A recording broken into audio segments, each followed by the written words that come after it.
એ તો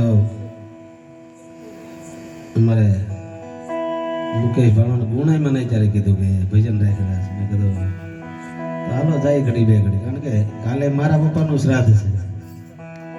હા, આ બધા પધારજો એ મારી નમ્ર વિનંતી.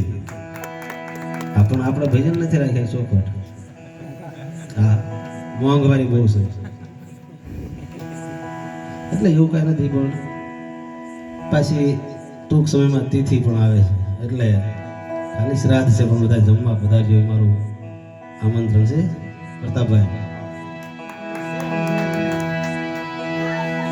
તો એમને તો કે એમના આત્માને શાંતિ જ હોય. આપણે કહીએ કે એમના આત્માને શાંતિ આપજો, એમના આત્માને શાંતિ, કારણ કે એની જ પાછળ ભજન થતું હોય કે જેનામાં ભજન પીડ્યું હોય ત્યારે જ આવું ભજન એમની પાછળ થતું હોય એટલે એમના આત્માને શાંતિ જ હોય કાયમ. એટલે મારી વાણી રૂપિયા 2 પુષ્પો ચડાવું એમને.